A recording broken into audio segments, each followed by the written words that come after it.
Yo, yo, yo. Hey, yo, what's good to all my heroes and villains out there? You know who it is. It's your boy, LC. Guys, welcome to another episode of Heroes and Villains Collectibles. And, yo, check it out, guys. If you guys already seen in the title, we have a huge update when it comes to Venom and Knull in the Venom 3 movie, The Last Dance. So, without further ado, guys, we're going to go ahead and jump right into it. I don't even want to waste no time. But, check it out. If it's the first time checking out your boy, make sure you guys go ahead, subscribe to the channel, ring that bell, and let you know when I got all types of videos coming your way. Alright, so, on that one, let's not waste no more time. Let's go ahead and go straight to the update. Shouts out to Charlie out there at Emergency Awesome. Boom, here we go. Alright guys, let's jump right into it. Strict dress code. You son of a... Why'd you keep knocking people out? We're back! You are so hot! Sexiest man of the year! I've won Sexy Man Awards before. Smash that like button, guys. It does help out the channel. Let's continue. Of course you have. Eddie, my creator, has found us. We have something he needs. There's an army coming that cannot be beaten. Let's finish this, buddy. Venom, The Last Dance. Eddie, bro! You look hot. You know, I stole this off a guy who pissed on me. You made it awkward. How does Tom Cruise do this? Eddie, I'm with you to the end. So romantic. Emily. Welcome back, everyone. It's Charlie. Marvel and Sony are releasing a couple new Venom The Last Dance trailers because tickets are going on sale this week. There's a bunch of new footage, so we'll break it all down. We have some more details about both Marvel and Sony's long-term plans for the Knull character, what's going to happen to Tom Hardy's Venom, and what Sony is going to do with all of its Spider-Man spin-off movies that it's been doing going forward that have not had any Spider-Man in them. Internally, their official name for it is the Sony Universe of Marvel characters. Most people think of it as the Sonyverse. You can call it whatever you want to. Per the creator of the Knull character in the comics, they have big plans for Knull. The reason why they're using him as a multiverse character is to help them set up the future of Sony movies and take it in a different direction than what they had originally planned a couple years ago. All before it became Morbin time and the bottom started to fall out financially from a lot of the stuff that they were doing with the movies. It is kind of weird that they can earn so many billions of dollars, multiple billions of dollars on Tom Holland Spider-Man movies in the MCU and make back-to-back bangers with the Spider-Verse movies, but they have so much trouble with their other live-action stuff. Hopefully it will not be Kraven time when Kraven happens later this year. Hopefully things will go well for the next 2 movies that they have planned to release. So if you're brand new to the channel, be sure to subscribe to get all the videos. When we get a little bit closer, I will do some ticket giveaways. They're supposed to go on sale next week. But just starting at the beginning of the trailer, most of the new footage focuses in and around the Vegas area. It seems like that's where the climax of the film takes place, just because you start seeing all the xenophage that Knull is controlling come for Venom in the Vegas area. I'm excited for this one, guys. Let me know in the comments what you guys thought about the first Venom, second Venom. But I'm excited for this one. And this one, they're going to be converted over to the MCU. Best believe that.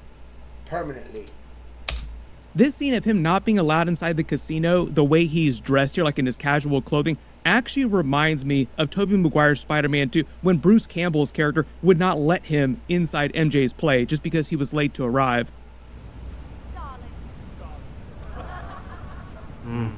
There are actually some creative people working on these Venom movies that worked on the original Tobey Maguire Spider-Man movies too, so that's why sometimes you get the same vibe from the jokes themselves. The Venom symbiote headbutts him, knocks him out. There's actually a lot of scenes like that in all the trailers they've released with the Venom symbiote just going crazy on people, slapping people around, making people piss themselves. There've been a couple scenes where they've actually shown Eddie using Venom effects without actually having the full symbiote expressing itself, with Venom's tongue sticking out of his mouth super long, but no other part of Venom expressing itself on his body. There are a couple scenes where you actually see Venom tendrils coming out of him with sharp points, so it does look like we'll see him creating more weapons with the symbiote. But when he walks into the casino in the tuxedo, normally you would just think that the Venom symbiote would turn itself into a tuxedo, like a Venom tuxedo, just because the Venom symbiote can make itself look like anything.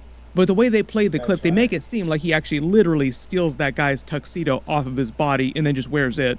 They have a couple of jokes about the symbiote thinking Eddie needs to be voted sexiest man alive, and Eddie talking about being voted sexiest man alive before.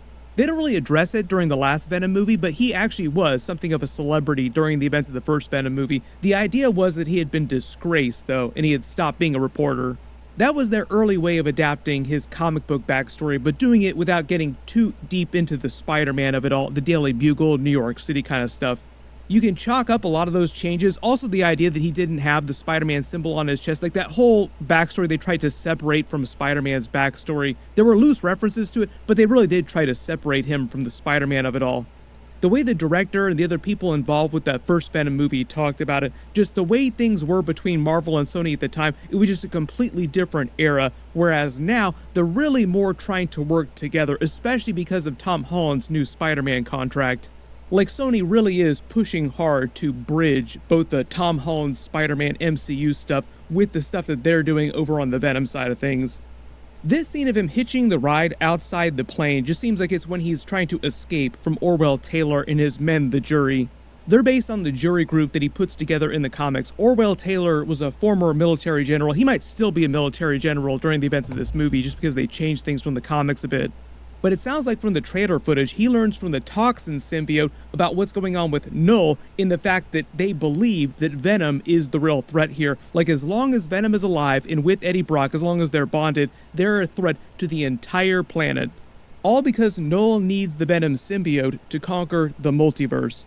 That's one of the other big changes they're making to the Knull character for the movies. In the comics, he's not a multiverse character, like there are many different versions of Knull in each different universe, but in the movies, they're saying that there's one version of Knull across the entire multiverse because of the way the symbiote hive mind works across the multiverse. All of the symbiotes are connected to him because the symbiotes are pieces of his body. He's the person who created the symbiote hive mind in the first place so that they could all communicate. It also acts as sort of this metaphysical alternate dimension kind of space too that you can actually travel into, but I don't know if the movies are going to get that crazy with it.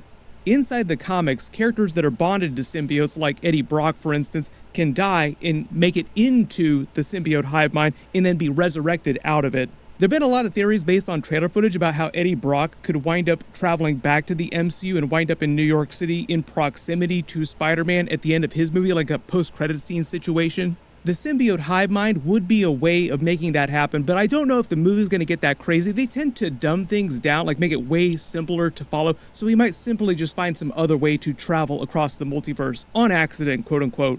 Most of the movie seems to be building up to them sacrificing their lives to stop Knull. Like, that's why the symbiote is telling him, I'm with you till the end, ... They're calling it the last dance. Like, the last time they might be together, but also the last time that they might be alive.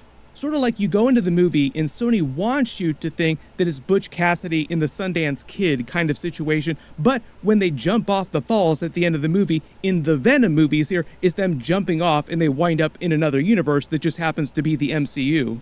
I know there's still a ton of theories about who's playing the Knull character. You don't get a real great shot of his face. They're probably holding that back to like the last possible minute. I don't know why they would do that unless it was going to be some really big actor. We get a little more of Juno Temple's Patricia Robertson character. She's actually a character from the comics who does wind up getting a symbiote, and you notice on her neck there's some weird lines coming off it that does look like she actually does get a symbiote during the movie. There are a bunch of different symbiotes that they actually capture there in their facility that they're studying, so pretty easy to assume that one of them will wind up bonding to her. A lot of people think that this particular new symbiote might be Lasher. We already know they're doing Toxin, even though it doesn't seem like they've actually shown us Toxin, at least as we've seen in the trailer footage so far. You only hear Toxin's voice as you're seeing Patrick Mulligan speaking, but it's like the flanged Venom voice, but it's meant to be Toxin. My early guess here, based on the way they're presenting this footage, is that Toxin informs them about all this Clintar lore and history about their race as they're studying all the different symbiotes. They learn about the threat of Knull coming to planet Earth with the xenophage, and they're trying to build a... That one. What if he's him? Instead of the big red one like it's supposed to be comic accurate. I only said that because his eyes are green, and that's a green one. Symbiote army of their own, which is what all these different symbiotes are for. That's what he's talking about in the trailer where you hear she would tell IG-4 saying that there's an army coming to Earth that can't be beat.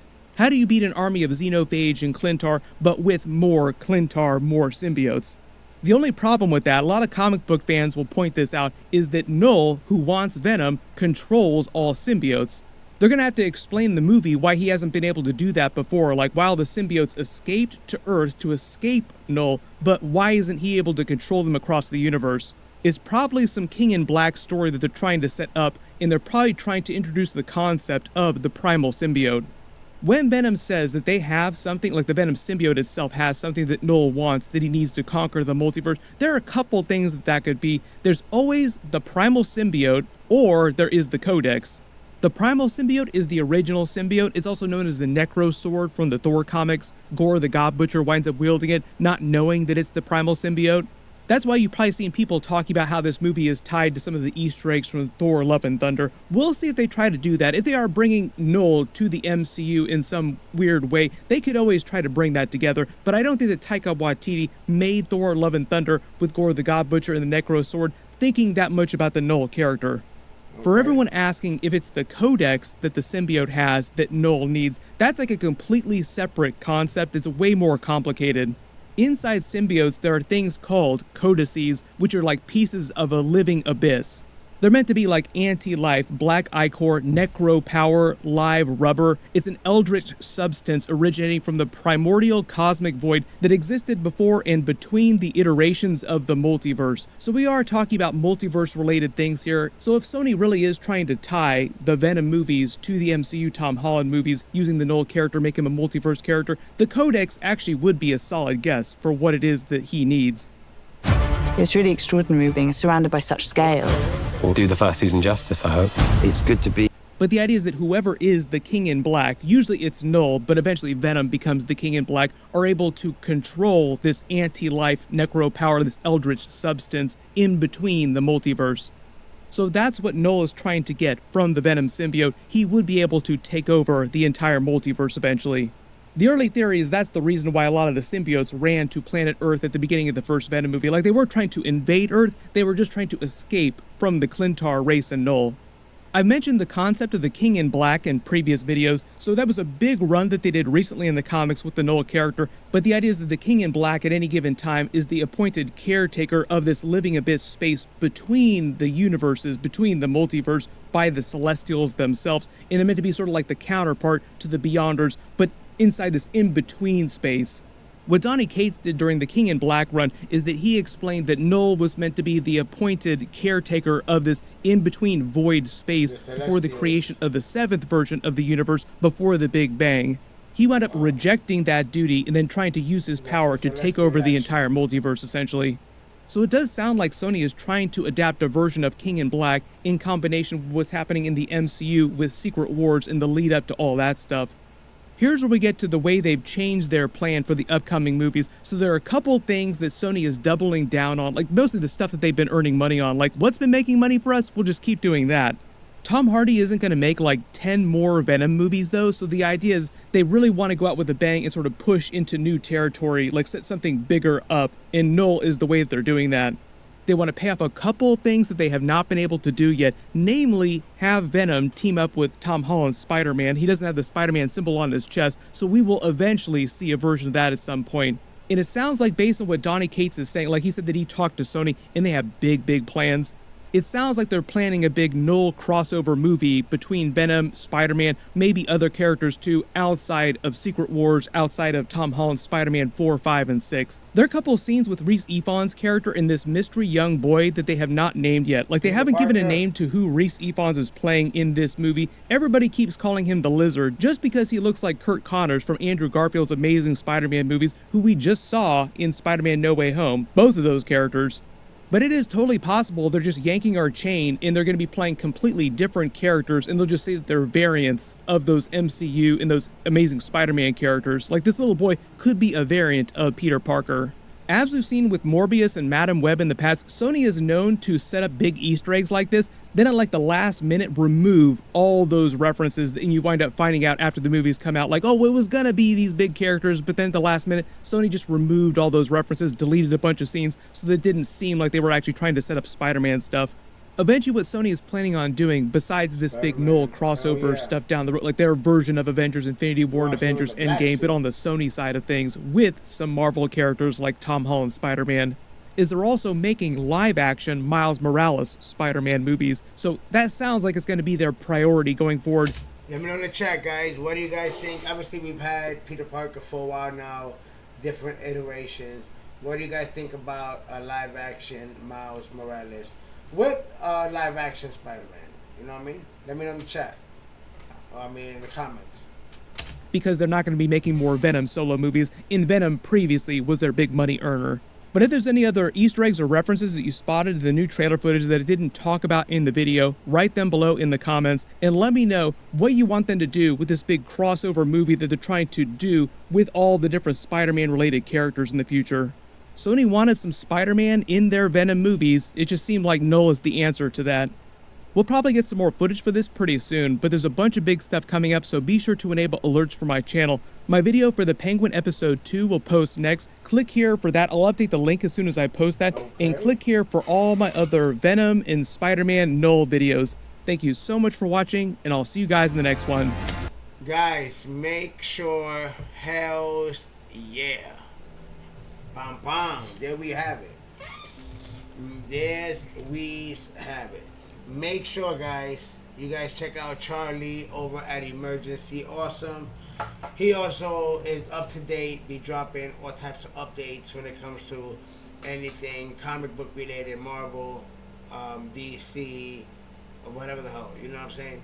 But that was good, guys. Let me know in the comments below what you guys thought about that. Listen, I'm excited. I'm excited for the Venom 3 movie. Word is that we're gonna have Venom and Knull inside of the MCU at the end of this movie. So at the end of this movie, supposedly, Venom and Eddie are supposed to leave the universe, come to the MCU, and Knull is supposed to follow him. Now, Knull is the king of the symbiotes, so obviously Venom cannot fight him alone. So therefore, they need the help of Spider-Man. So on Spider-Man 4 is the word. We got Spider-Man, Venom teaming up versus Knull. So yeah, guys, make sure I did a video on that, guys. So if you have not seen that video, make sure you guys check that out. So alright, so on that one, guys, we're gonna go ahead and end it here. Comment below, guys. Check it out. If you guys like what you're seeing, smash that like button. It does help out the channel. If you're new to the channel, make sure to subscribe. Comment below. I want to know your thoughts. Are you excited for the Venom? Did you see 1, 2, and 3? I enjoyed both the other 2 movies. So I'm really looking forward to this one because this one's going to be a real big one. You know what I mean? So comment below. Let me know your thoughts. Alright, guys. So on that one, this has been another episode of Heroes and Villains Collectibles. I'm your boy, LC. Until next time, guys. Peace.